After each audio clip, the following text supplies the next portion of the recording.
In the Quran, you will notice that there are two variations of this word. Sometimes it is written with one ya, and other times it is written with ya followed by another ya symbol. But is there a difference between them? Can we stop at these two words in the same way? And why are they written like that?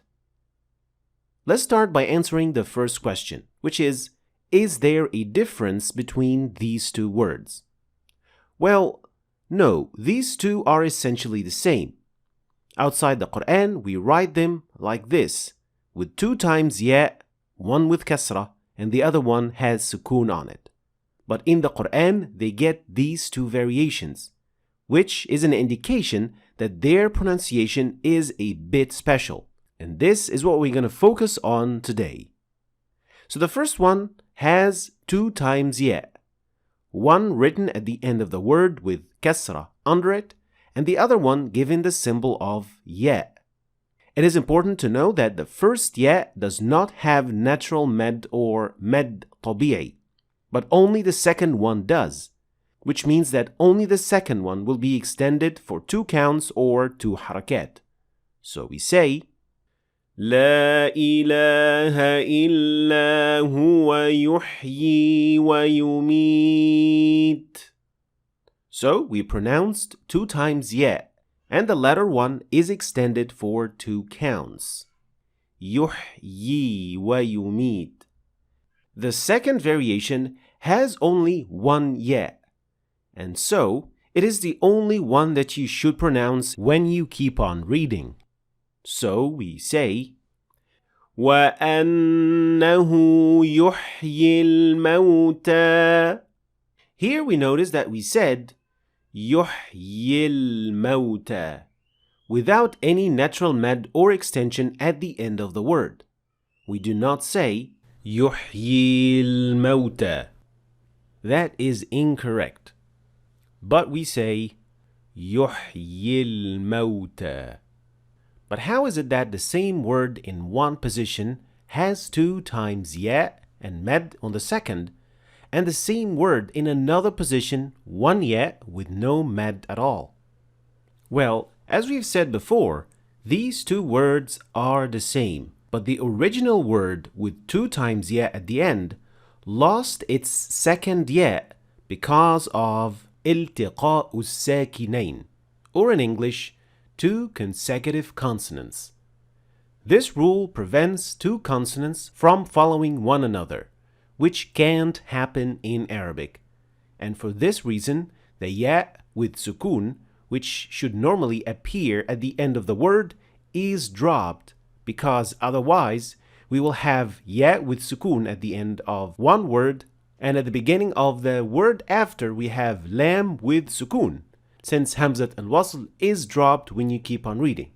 So that's why we say يحيي الموتى. Another example. كذلك يحيي الله الموتى. Also with 1 ya, because it was followed by a lam with sukoon as well. But what if I want to stop at either of these 2 words in the Quran? Should I pronounce 1 ya or 2? Well, when you stop at either of these 2 words, you will pronounce them exactly the same. There will be no difference between them. So for both of these 2 words, when you stop at them, you will pronounce 2 times ya and extending the second ya for 2 counts at the end of the word. So for that case of Yohi, we pronounce the ya at the end and also the ya symbol that follows it, whether you keep on reading or, as I just said, even if you stop at that word.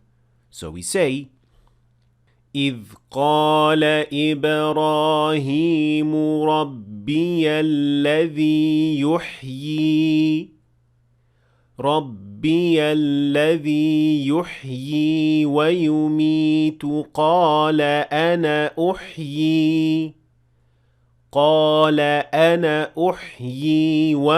وَأُمِيتُ. So when I stopped at the word يحيي, I pronounced both ya, the one that is written and the symbol as well, even if I stopped at it. And also when I kept on reading, I pronounced the symbol of the second ya.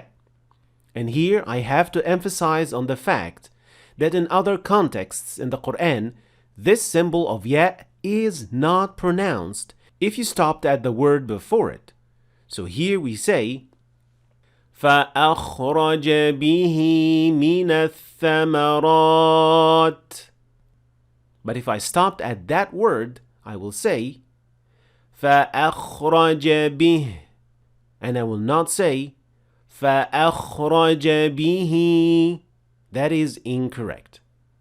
But in the case of Yohi, the ya symbol is always pronounced, whether you stopped or you kept on reading.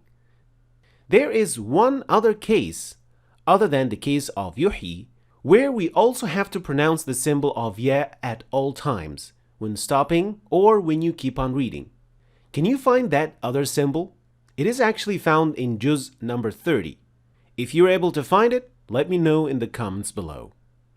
So for the other case of Yohi, we also have to pronounce 2 times ya, even if there is just one ya written at the end of the word.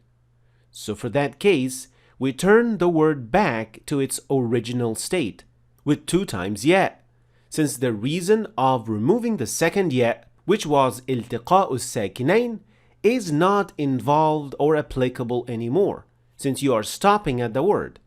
So now you must pronounce 2 times ya as it should originally be, like this.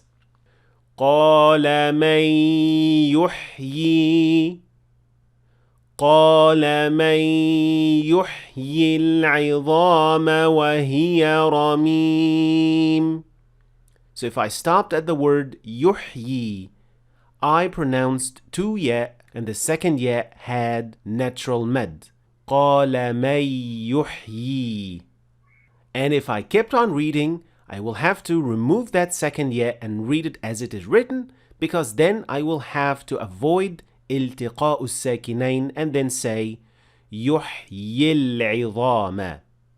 So now the question is, why is it not written using 2 times ya, like what we do outside the Quran? Well, Yohi with 2 consecutive ya is a more modern way of spelling the word.